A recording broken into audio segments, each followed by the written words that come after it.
Hello, everybody. This is the Cincinnati Herald Podcast. I'm your host, John Alexander Reese, digital editor of the Cincinnati Herald. And if you don't know, the Cincinnati Herald has been around since 1955 and is the largest African American newspaper in the greater Cincinnati area. Today with me are my guests, co-host and media consultant of the Cincinnati Herald, Andrea Carter. How are you doing today, Andrea? Fine, how are you, John? I am doing well. I also have with me Circulation Director of the Cincinnati Herald, Wade Lacey Sr. How are you doing today, Wade? I'm doing fantastic. It's good to be here. Good to hear. And with us, we also have our Herald intern, Suhana Sinhan. How are you doing today, Suhana? Hey John, I'm good. Thank you so much for having me. No problem at all. So let's head into some of the top news topics of the week. And with our first topic, hundreds of thousands of Ohioans have already signed up for the state's Vax-A-Million sweepstakes, a first of its kind lottery that only people vaccinated against the COVID-19 virus can enter. And according to local data, vaccinations are up 53% for this lottery. Vax-A-Million will award 5 separate prizes of $1 million to its winners, whose names will be announced every Wednesday starting May 26. The payout comes from Ohio's CARES Act pandemic recovery funds. Andrea, your thoughts on the story, and are you surprised with the amount of people showing up to get their vaccinations now? I'm not surprised. I think it's a very, I have to commend the governor for coming up with a very creative way to encourage people to get vaccinated. I mean, it's a one in a what is it, a one in a billion, 1 in a million chance of winning $1 million, and you got 5 chances. That's better than the actual lottery. And I think, I mean, I signed up for it. I got vaccinated, and I've been vaccinated, but I signed up for it. I was like, let's take a shot. I never win, but you never know. It's a chance. And I think it's a good chance to change people's lives, not only for health reasons, for getting the shot, but also for a monetary reason of an incentive to be like, okay, change my life more than one way. I think it's fantastic. Wade, your thoughts on the story?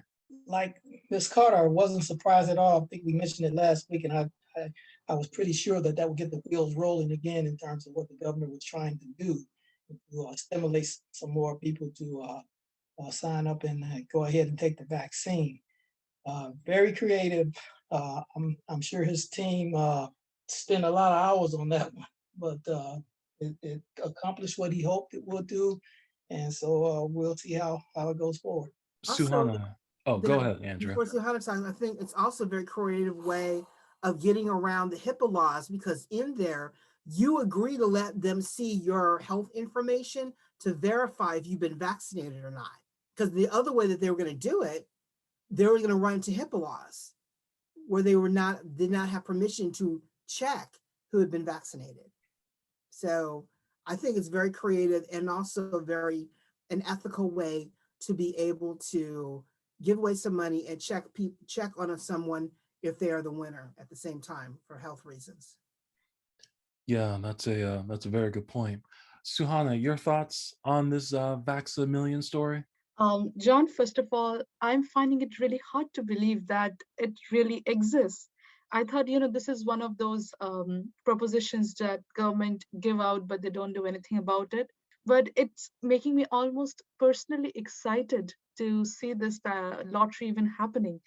I didn't apply for it, but I am extremely excited to see if anybody I know, maybe if Andrea wins the lottery and with the $1 million and vaccine running in the blood, it will be an exciting thing to see.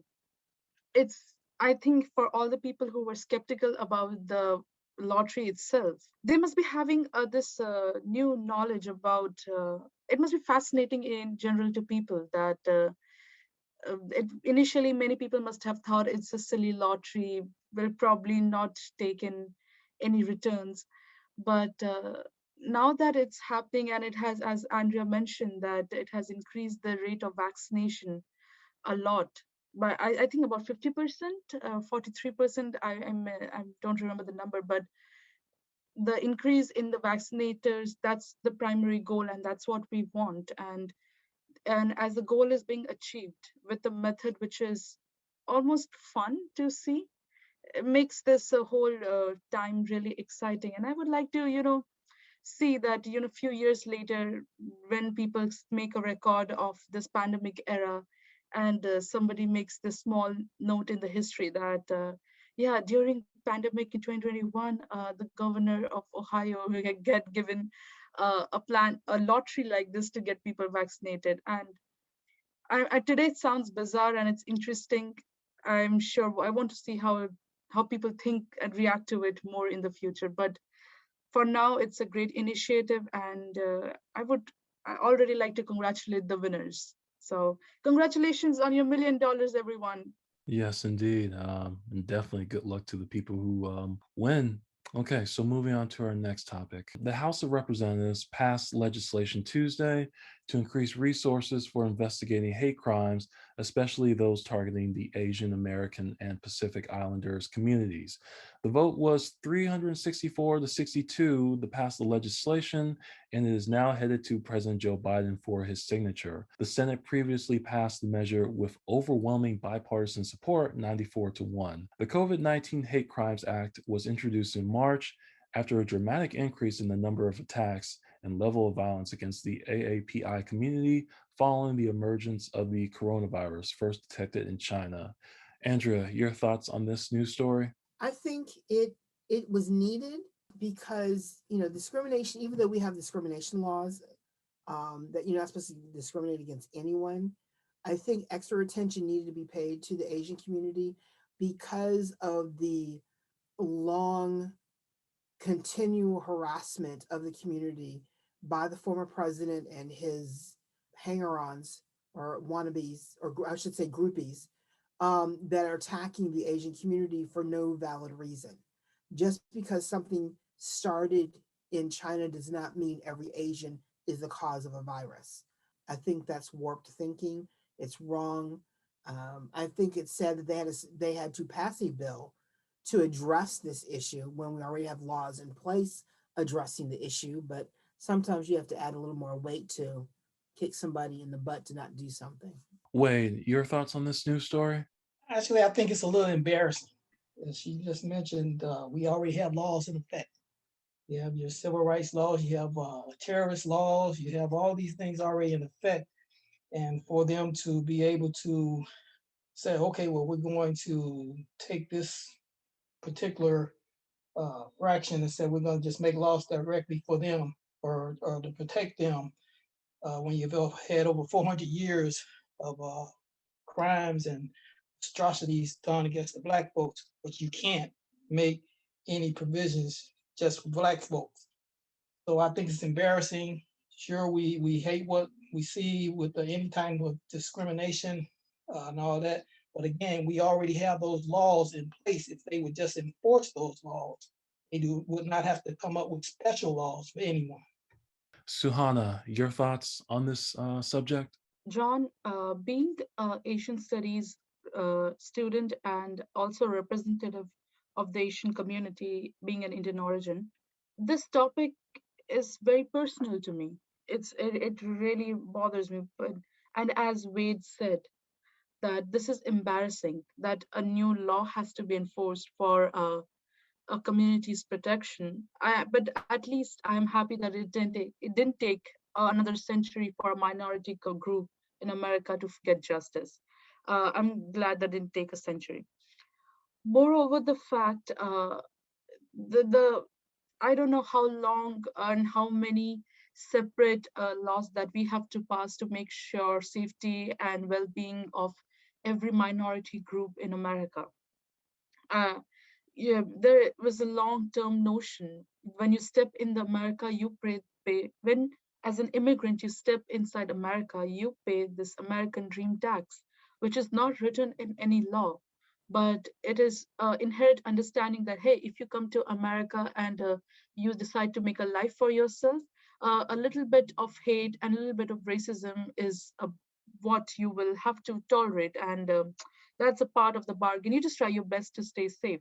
When this pandemic hit, and honestly, like this was going on for a very, very long time since I would say years ago when Asians started immigrating in America post the wars, world wars, and the turmoil the countries had with China.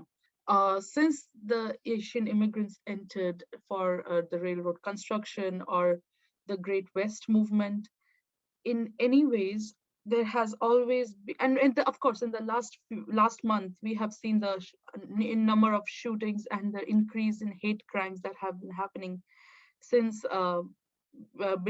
since like the 9/11 and this pandemic era.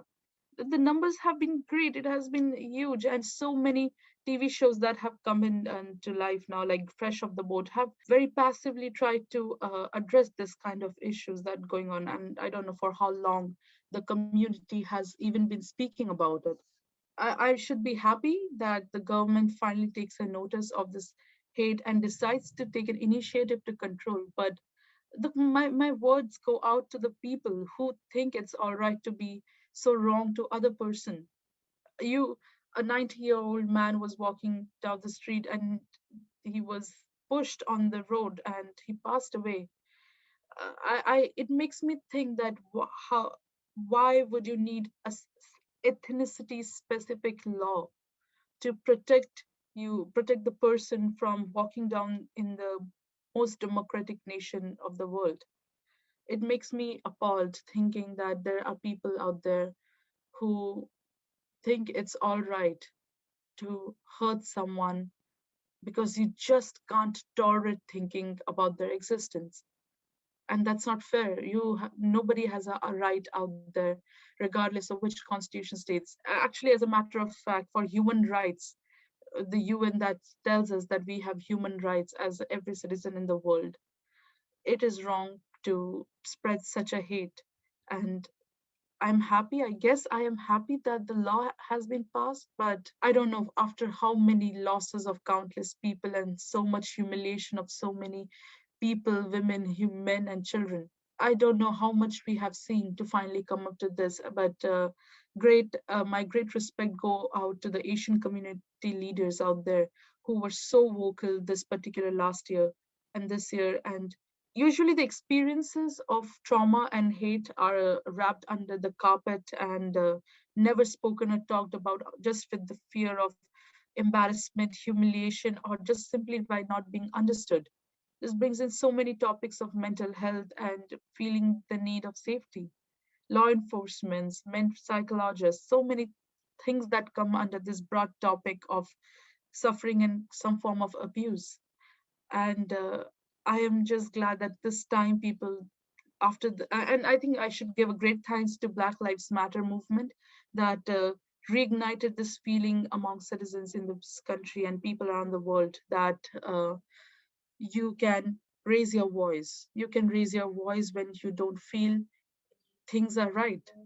And I'm so thankful to the leaders out there who raised their voice in these times and didn't curb down to the pressure of either what judgment people have about the Asian community or what judgment the previous US President Donald Trump proceeded to spread this notion among the people in this country that with the words like Chinese virus or showing his distaste for Asian communities through his international policies, which were heavily sanctioned in North Korea and forced it to not be able to do trade with other countries around it.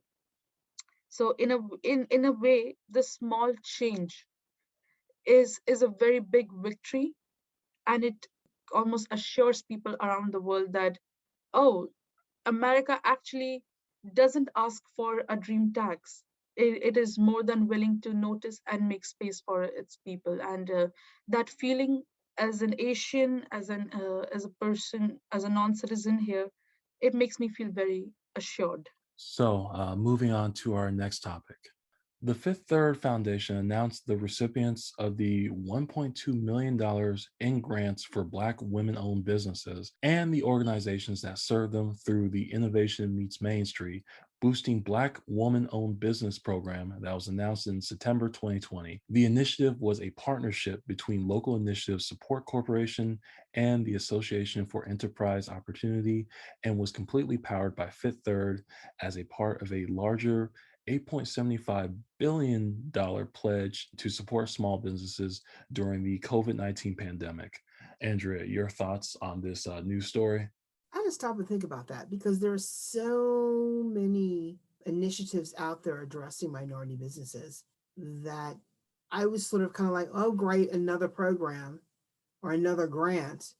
But if people just acted accordingly, we wouldn't have to have another program or another grant for minority businesses. They would just be in the business community getting the contracts left and right.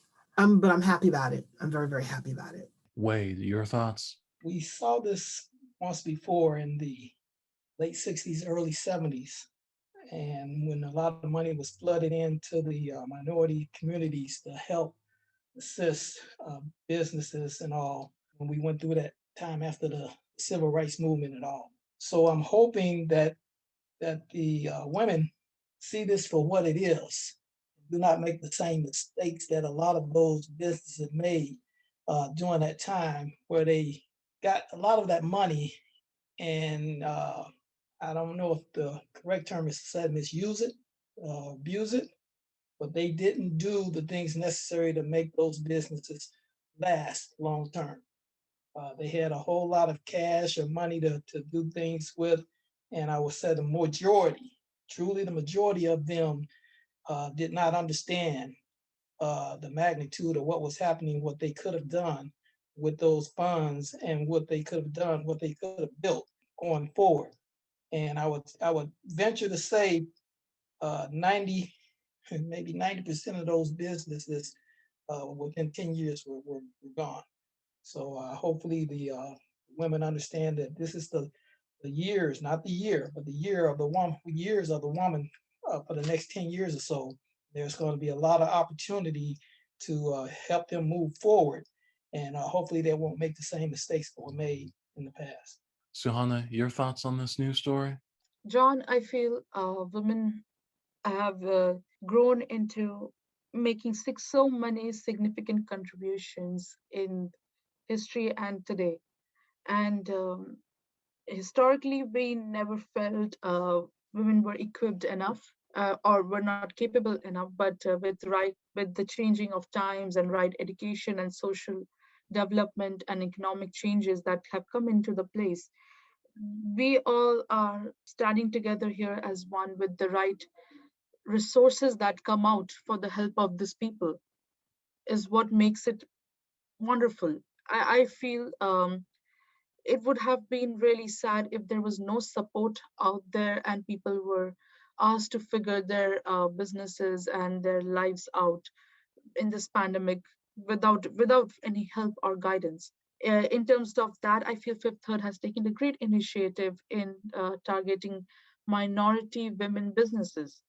Though honestly, I'm getting a little tired of this of the two words that make so much buzz, which is minority and women. I think as a society, we should really accelerate our progress mentally and get done with making a big deal out of the words minority and women, because I think both of these sectors have been in the societal role play for a very, very long time, and making them sound so exclusive is just I'm so bored of it. I really want things to be very general. I mean, honestly, if at the start of pandemic, if all the big companies didn't hold on the financial subsidiaries that government provided, this topic would not have been that big of a deal, because let's face the truth, we know that big companies, despite they are extremely capable of supporting themselves with all the profits that they have made in this, even in considering the whole 1 year, they still chose to cut down on their employees and still make sure the margin of the profit is not accepted, and at the same time taking subsidies from the government, which were meant for people who were truly not in a position to afford. So here we are, another day at a beautiful complicated societal life. And there's another plan that is there to help people out there whom the people who are extremely in power were not directly able to help. So here we are, another day on the news. This time it's initiated to make the lives of minority women better. And I hope it makes the life of those participants better, and more gets better. Yeah, that's You what know I what, John? I agree with Suhana because I mean, it's kind of like what I said before. We've been there, done this before. It's like everyone, anytime anyone gets in trouble or they need to make up for something they did, oh, let's whip out another minority program. Oh, let's tackle this time. Let's just focus on women. Other times, just focus on men. Other times, just focus on this. It seems like they always want to just focus on and do a band-aid instead of just doing what's right and be inclusive. That's the reason why I said, like Susanna said, it's been there, done that. I know exactly what you guys are talking about. The only thing I can hope though is like maybe this time will be different, and just try to be optimistic about that. Yeah, I mean, John, what is the next thing that we are looking at? Are we looking at we have introduced funds and program for people exclusively from LGBTQI community. This is only to support LGBTQI businesses. So just make it's nice. It sounds really nice on when I word it out. Believe me, it sounds really nice. It must sound like that we are being inclusive of a community, but it's almost like, okay, this was not need to be made special. This sounds very controversial, but making anything exclusive just somehow separates them from a general idea that. So now that we are talking about that, okay, minority groups and women groups or people with sexuality groups, we are not. Who are the normal people then? It's in a way we are saying that the white community are the people who are rich are the normal people and we all are just the outliers, when we are all at a significant numbers. And I think uh, I, honestly I would love a rewiring of this whole society, but we exist here, this is what we have got and we have to play by it. But good move by Fifth Third. Okay, so let's move on to our next topic. Representative Val Demings is planning to challenge Florida Senator Marco Rubio, giving Democrats a boost in a competitive 2022 race that could decide control of the Senate.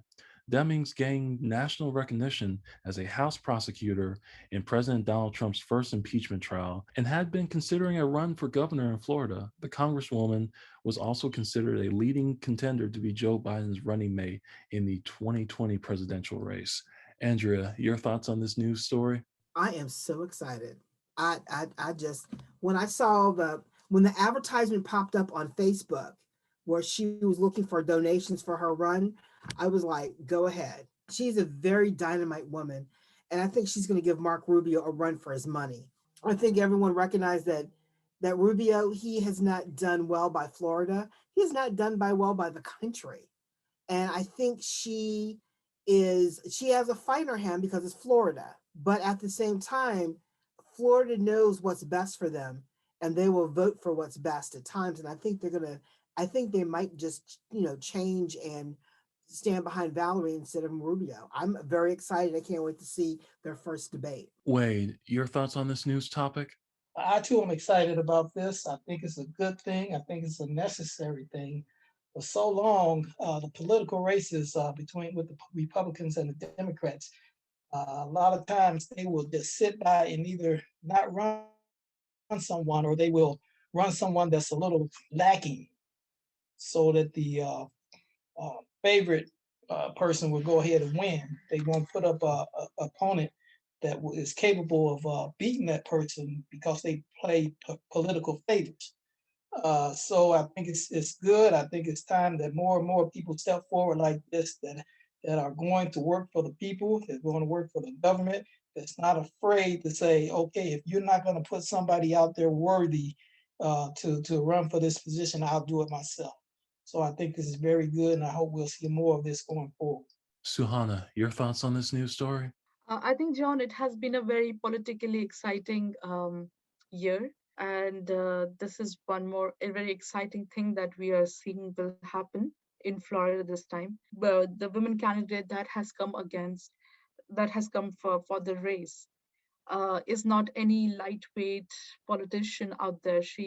As we know, like she was good enough to be considered for the Joe Biden's running mate.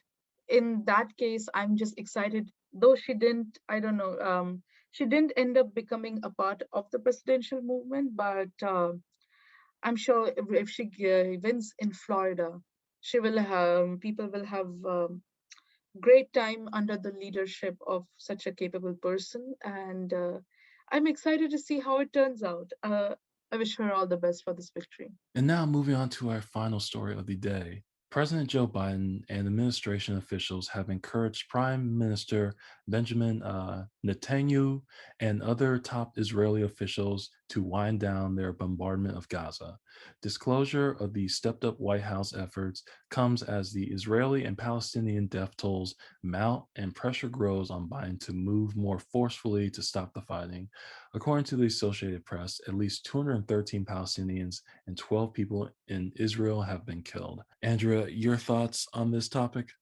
Well, I think Netanyahu has put us in a precarious position because we support Jerusalem, both in policy and monetary. We, we stand by the Jewish state, and I think at the same time, there comes a point in time where you just have to say enough is enough. The fact that the Hamas is taking advantage of the Netanyahu's regime, which has come under fire several times, even though he's been reelected, he's sketchy.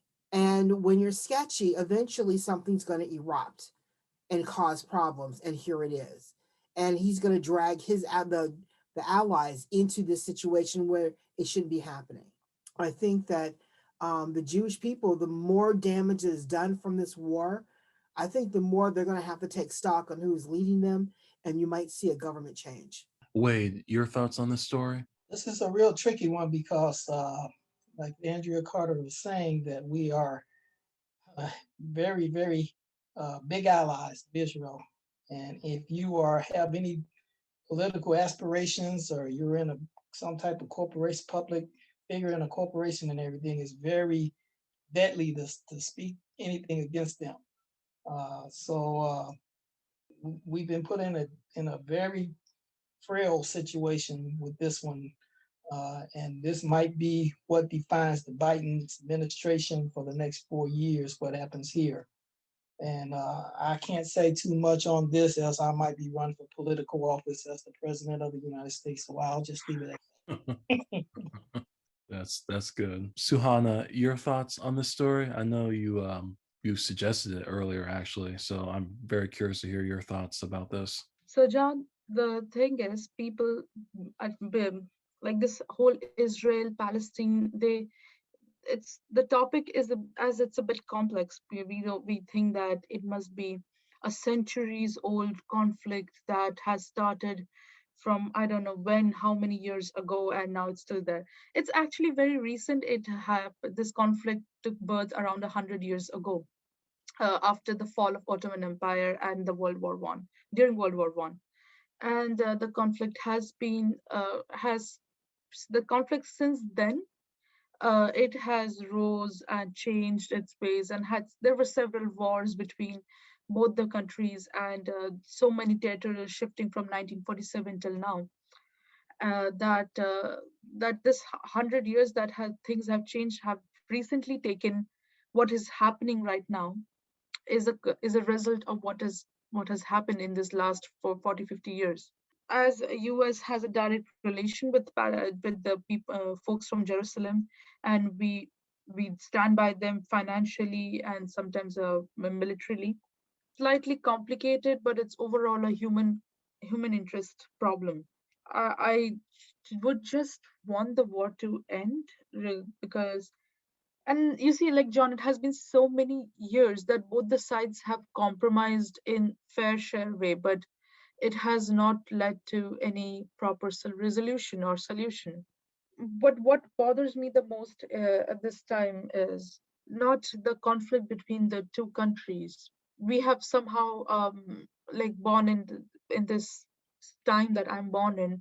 Somehow my brain is more wired to accommodate the conflict that has been happening. So somehow my brain has wired that, okay, I can accommodate with this existence of this conflict. But what recently has triggered me the most in terms of the conflict between these two places, Palestine, Israel, and now and situation in Gaza, is because of this recent bombing. I'm bothered by this is because we are literally in the middle of pandemic, and war zones are not separated from a pandemic. Between such a massive crisis where world is barely, swimming to the shore, at that time you decide to bring in the hostility and hate and problems that you have with your fellow neighbor, and you ignore all the fact that this is a pandemic that's going on. You decide to throw a bomb, you break the buildings, you take civilians life. And whether we blame on the terrorist groups there or the radical groups there or people who are incorporating, or the futility of the government, or just this long recurring history which has led to this point, blame it on colonization, blame it on Arabs, whoever we want to blame on the situation. I think regardless of where you come from, what you are, it's a basic common understanding that this is a pandemic. This hatred is not worth right now. And on behalf of US, I feel really sometimes feel bad for the US that every time anything happens in the world, and I somehow US becomes the frontline player to take the blame. And I'm sure people have all the probably right reasons to blame the American government for a conflict that's happening in their country. But I feel like it's all we are hiding behind shadows and trying to ignore over the right important things that are actually affecting, like where are your tax money going, or is why is not government providing better facility regardless of what you're into, or why is this so much money getting invested in military things like this. And maybe this is just an staying in America, this is probably a privileged outlook that I'm having, but I seem to have an understanding that people either by a pandemic or a bomb are dying regardless. So if I'm sitting here in this privileged position and I can not tolerate the pain that people are going through in a part of the world which is only existing through our imagination, because none of us are really aware what's happening there in day-to-day basis. But it's not a good news. And I'm glad we discussed this topic today, because though I'm sure everybody feels that why are you bombing during a pandemic, it is nice that we all are talking about it. The country deserve, the people there, it's not about the countries, it's the people there who really need our support. I think also what's interesting is the timing of this war. There's a power struggle going on in the Middle East right now, especially with the Americans pulling out of Afghanistan. I think we're supposed to be out of there by September, by 9/11. And I think that everyone involved with Hamas in, this back and forth of Hamas and Jerusalem right now, I think it's just a tipping point of the unspoken power grab that's going on around the Middle East to figure out how's this going to play out with the Americans leaving, at least in one aspect of the Middle East, but not, I think we're still in other places. But I think it's interesting to see what this is, what this truly is. I think it's either a political power grab or it's just a power grab, and they see it as a sign that if we go after the Jewish state now, we'll be able to take over their land and make things right for the Palestine and move them out of the way. I'm speculating. But I agree with Andrea. I was thinking that somewhere US pulling its troops out of Afghanistan could have somehow triggered this instances, but I'm still a bit confused, and it is only a speculation. we support the Jewish state, but also we support Jordan. And between those two countries that are side by side, we have a hold on those two areas. And then we've been in Afghanistan for eons. Now we're pulling out of Afghanistan, but we still sort of have a hand in Jordan and Jerusalem. And it's, I shouldn't say Jerusalem, but the Jewish state. I mean, it is, with that going on, there is a sense that a sign of weakness that while we're distracted here, we can take advantage here and see where, what the next distraction is going to be for the power grab. And I think this is just the tipping point. I'm waiting to see what Iran does. John, the fun thing is, guess what comes with the war? Except for the huge mortality rate that it generates and the destruction of the cities and it's all the national treasures, with the war comes the weapons, purchase of weapons, and selling of weapons is one of the huge biggest trades around the in this world, and it generates a lot of money. I it's probably a shallow move of this increased sales of weaponry, but yeah, I mean, we are in this pandemic. At least the weapon industry is financially secured with this, this recent attack. That thank God some guns and some bombs were sold. Oof, we had a financial tough year. In a hindsight, it's a good year for the weapon industry. They always said follow the money. Yeah, that's true. It's sad, and this whole Israel and Palestine thing. It's a very sore subject and a sensitive subject with a lot of people. And I'm just like, I just hope both sides can come to a peaceful conclusion one day. But I don't know. That may be a little naive of me to think that. No, I think that's the wish for everybody that Israel, Hamas, the Palestinians, they all come to a peaceful solution. I mean, basically, we stopped Iran from going after Israel, but at the same time, we didn't stop anybody else from going after Israel. And Palestinians have been waiting a long time, and Hamas said, you know what, we're tired, we're going to strike, and they did. But I don't think anyone expected the destruction to be this severe. And it's just a matter of time to see who else is going to come in to aid Hamas. And that's when the tipping point of power in the Middle East is going to occur. Who's going to come and aid? Is it going to be Turkey? Is it going to be Iran? Is it going to be Iraq? Is a Qatar going to come in and do something? Or they're going to sit back and relax and watch? I mean, really and truly, it's going to be to see who wants to control the traffic, the goods that are coming into the Middle East, because Israel, it has that port in Jordan has the Red Sea. Israel sits right on the Red Sea. So I mean, it's interesting to see what's going to happen. I people who are listening out there, I don't want them to be fooled thinking that this act resembles 100% of people's sentiments. As a matter of fact, after so many years of conflict, people of both these countries have sat down and have somehow made their peace with this thought that we are willing to kind of forgive and let go if we are just granted peace. This is not the opinion of every person who is a part of those nations. This is opinion of people who are in power and people who were actually not able to forget this. But it's truly a power struggle and it's truly a lost place with loss of peace. And we must not forget, we often associate acts of a country's governing government with the behavior of the people. And this time my heart goes out to people because all they have really wanted from all these years is to be at their holy land or get the peace. Well, that is it for today. And I must say that was a great discussion that we all had. Make sure to check out the stories we talked about today on our website at www.thecincinnatiherald.com. You can also check out our print edition, which is sold at your local Kroger, UDF, Walgreens, Joseph Beth booksellers, and at select service stations. Make sure to subscribe to our podcast on your favorite podcast sites. We're on Apple Podcasts, Spotify, Stitcher Radio, iHeartRadio, Amazon Music, Audible, and TuneIn Radio. just search for the Cincinnati Herald Podcast. Follow us at the Cincinnati Herald on Facebook. Follow us at Cincy Herald on Twitter and Instagram.